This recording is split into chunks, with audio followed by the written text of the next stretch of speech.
Lingkungan Santo Bernardus Wonorejo terbentuk karena pemekaran lingkungan Santo Polikarpus pada tahun 2015. Pada saat itu, jumlah umat Katolik di lingkungan Santo Polikarpus sudah berkembang sangat pesat dan padat.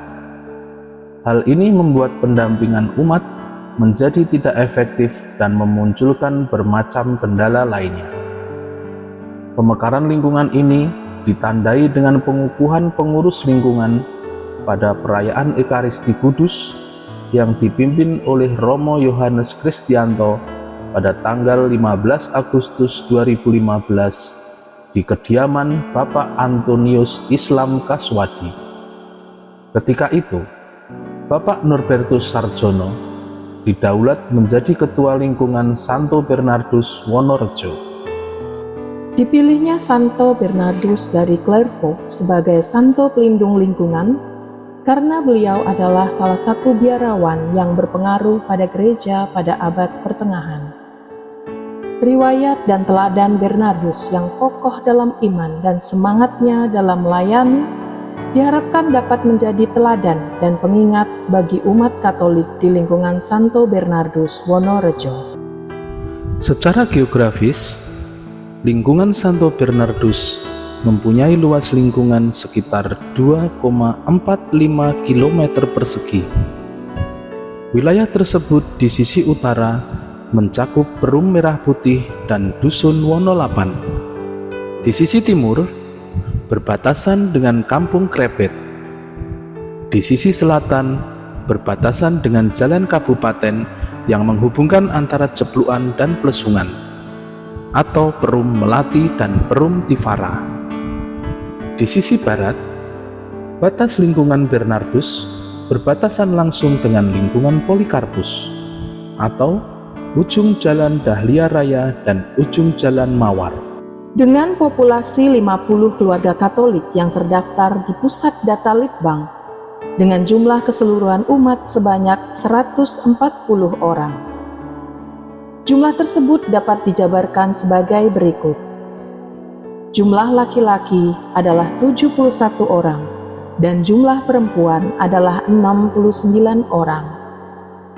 Jika dikelompokkan secara umur, ada 11 orang di kelompok umur antara 0 sampai dengan 5 tahun, 10 orang di kelompok umur 6 tahun hingga 10 tahun, 15 orang di kelompok usia 11 hingga 14 tahun, 35 orang di kelompok umur usia 15 sampai dengan 35 tahun, 62 orang di kelompok usia 36 hingga 60 tahun, sedang kelompok usia lebih dari 61 tahun ada 17 orang.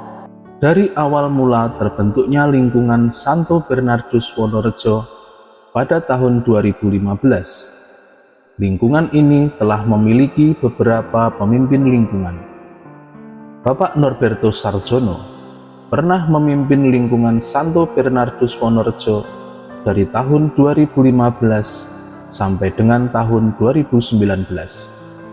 Kemudian digantikan oleh Bapak Stefanus Oskar Nugroho Ardi yang menjabat dari tahun 2019 hingga tahun 2021. Kepemimpinan Bapak Oskar kemudian dilanjutkan oleh Ibu Maria Fatima Ari Astuti yang dipilih secara aklamasi untuk menjabat dari tahun 2021 hingga tahun 2024.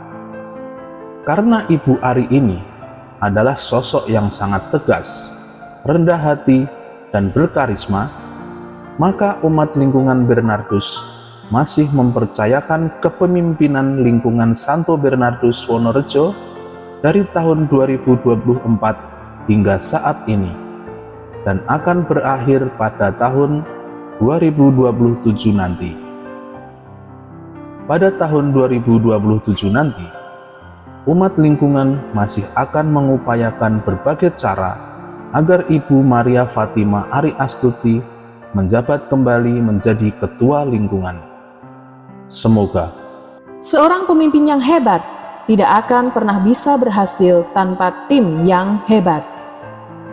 Untuk berjalannya sebuah lingkungan yang sehat dan bergerak maju, lingkungan Bernardus Wonorejo juga mempunyai pengurus yang pada dasarnya menjadi tulang punggung kehidupan umat di tingkat yang paling dekat, yaitu wilayah tempat tinggal.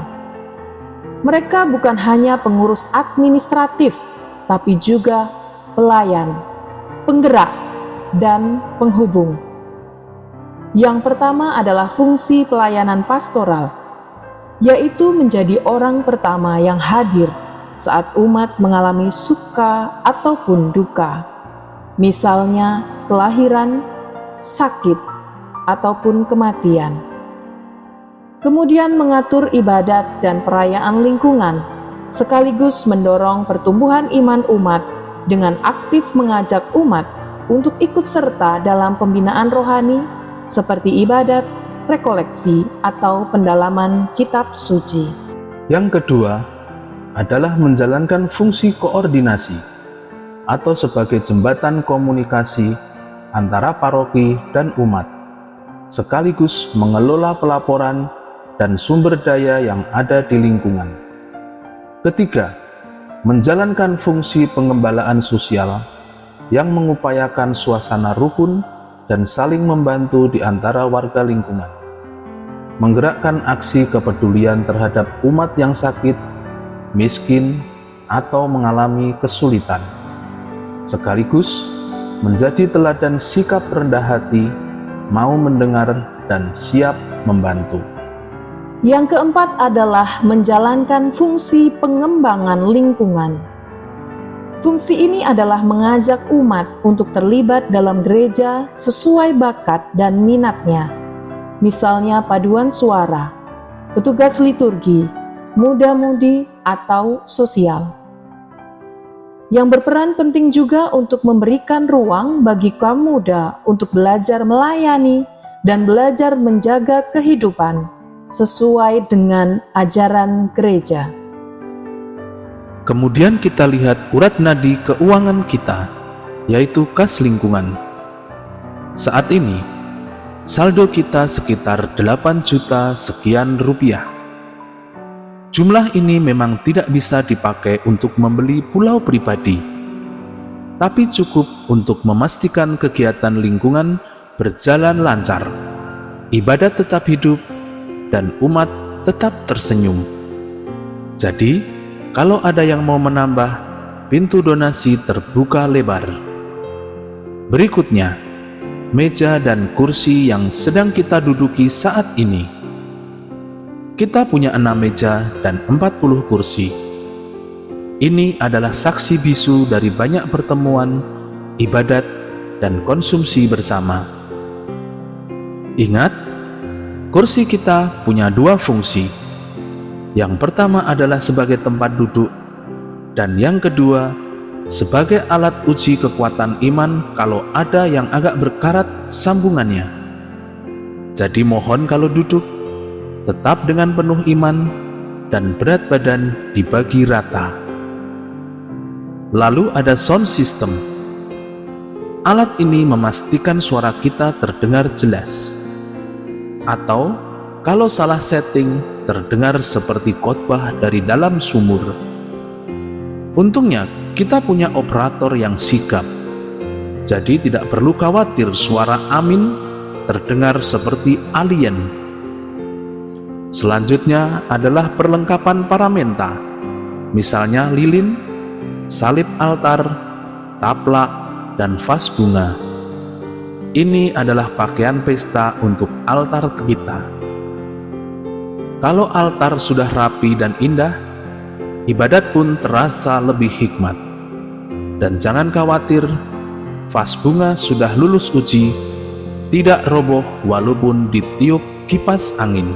Terakhir, perlengkapan duka cita. Meskipun kita semua berharap peralatan ini tidak sering dipakai, tapi keberadaannya sangat penting. Ini adalah wujud kasih kita kepada umat yang berduka, supaya di tengah kehilangan, mereka tetap merasakan kehadiran keluarga besar lingkungan Santo Bernardus. Dan yang ini tidak untuk dicoba di rumah tanpa alasan yang sah. Jadi Bapak Ibu, kami merawat aset ini dengan penuh tanggung jawab dan kasih. Dan kalau bisa ditambah terus. Karena lingkungan yang kuat bukan hanya punya umat yang rukun dan berkembang, tapi juga meja yang tidak goyang, kursi yang tidak bunyi, dan sound system yang tidak bikin feedback di telinga. Kalau lingkungan ini diibaratkan tanaman, maka kegiatan unggulan kita adalah pupuknya. Bedanya, pupuk kita tidak bau, malah bikin iman tambah subur. Kita mulai dari ibadat rutin. Ini adalah denyut nadi lingkungan Santo Bernardus Wonorejo. Kalau berhenti, lingkungan ini bisa pingsan secara rohani. Ibadat rutin membuat kita saling mendoakan, saling mengenal, dan kadang saling mencicipi kue buatan tetangga. Jadi, selain rohani, lidah kita juga dilatih. Lalu ada rekoleksi keluarga, yang kebetulan kita berangkat besok. Inilah saat kita menyegarkan iman dan persaudaraan. Rekoleksi keluarga itu seperti servis besar, bukan untuk mesin, tapi untuk hati kita. Bedanya, setelah servis ini, kita pulang diharapkan dengan semangat baru, bukan dengan tagihan bengkel. Selanjutnya, pelatihan liturgi. Kaum muda dan dewasa belajar bukan hanya cara membaca kitab suci, tetapi juga mengerti makna yang dibaca. Karena beda loh antara lektor dan aktor. Yang satu melayani Tuhan, yang satunya lagi melayani penonton. Jadi inilah kegiatan unggulan kita. Semua ini bukan hanya daftar kegiatan, tapi nafas kehidupan lingkungan Santo Bernardus Wonorejo untuk berdoa bersama, bertumbuh bersama, melayani bersama, dan kadang tertawa bersama. Karena lingkungan yang hidup itu bukan hanya dari jadwal yang penuh, tapi yang membuat setiap umatnya merasa, aku mau ikut, aku betah di sini, dan aku bangga jadi bagian dari lingkungan Santo Bernardus. Malam ini, kita tidak sedang membicarakan masalah atau kekurangan. Kita mau membicarakan modal besar yang kita miliki. Kalau perusahaan punya aset, lingkungan kita punya potensi, dan kabar baiknya, ini tidak bisa dibajak oleh kompetitor atau lingkungan sebelah. Pertama, kita punya kelompok usia 35 sampai dengan 60 tahun yang dominan. Ini adalah usia emas untuk peran kepemimpinan, pendampingan keluarga, dan penggerak kegiatan sosial maupun pastoral. Bahasa gampangnya, ini adalah mesin diesel lingkungan, kuat, tahan lama, dan siap kerja kapan saja, asal ada konsumsi kopi dan cemilan. Lalu, kita juga punya banyak anak muda usia 15 sampai dengan 25 tahun. Mereka ini seperti wifi super cepat dalam pelayanan, penuh energi, kreatif, dan gampang terhubung. Walau kadang sinyalnya naik turun kalau bangun pagi. Inilah calon-calon kader OMK, petugas liturgi, dan panitia kegiatan yang akan menjadi penerus estafet pelayanan di gereja kita. Kita adalah lingkungan dengan jumlah keluarga yang relatif kecil. Artinya apa? Kita bisa melakukan pembinaan dan komunikasi yang lebih personal, terarah, dan terkontrol. Kalau ada yang tidak hadir ibadat atau pertemuan, kita tahu alasannya. Bahkan kadang sebelum orangnya sempat bikin alasan. Kita hidup di masyarakat urban dengan akses informasi super cepat. Kelebihannya, Kita bisa menggunakan metode pastoral yang inovatif, dari pengumuman di WhatsApp, renungan di Instagram, sampai live stream ibadat kalau hujan badai. Kekurangannya, kalau sinyal internet mati, kita baru sadar siapa tetangga sebelah rumah. Jadi, lingkungan Santo Bernardus Wonorejo punya kombinasi yang luar biasa.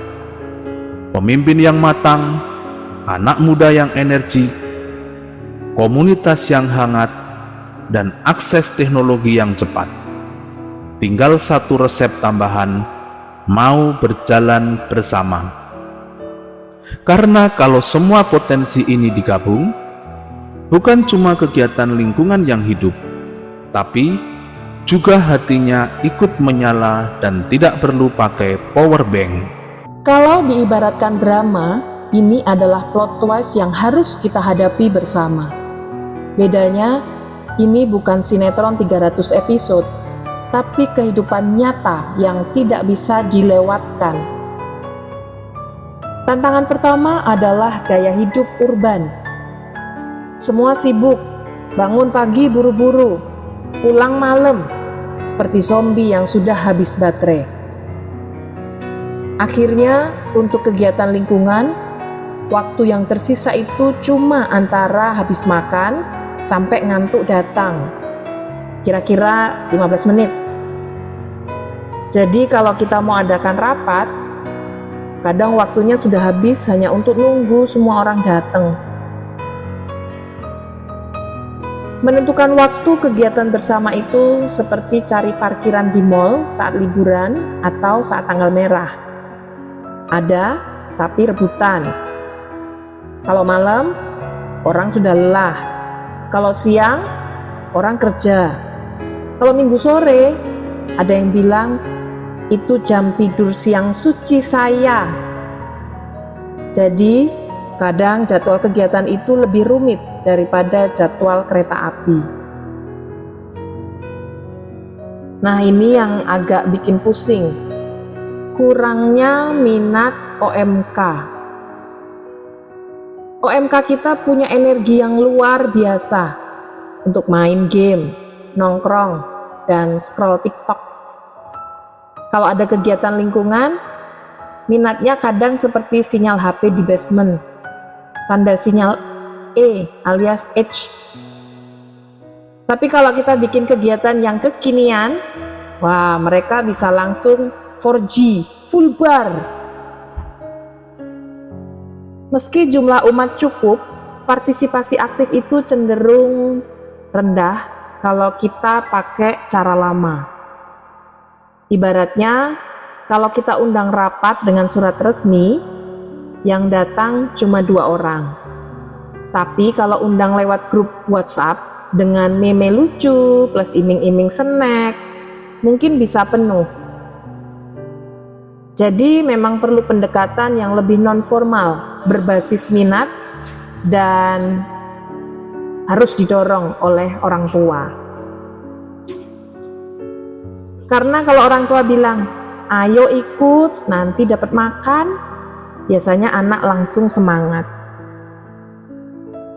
Jadi tantangan kita memang nyata, waktu yang terbatas, jadwal yang susah diatur, minat OMK yang kadang tipis, dan partisipasi yang perlu trik khusus. Tapi jangan khawatir, kita ini orang beriman.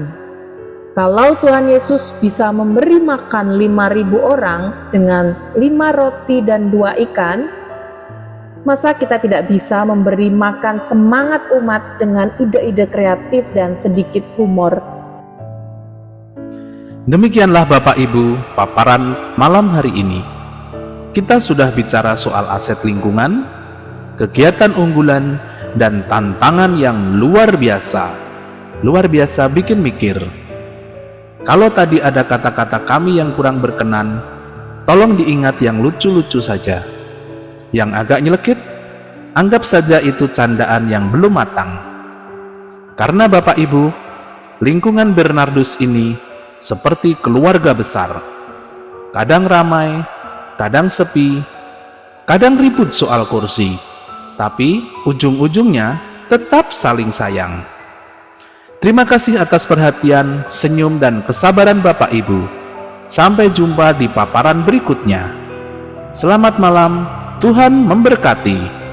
Dan kalau merasa paparan ini menghibur, silahkan tepuk tangan untuk kami.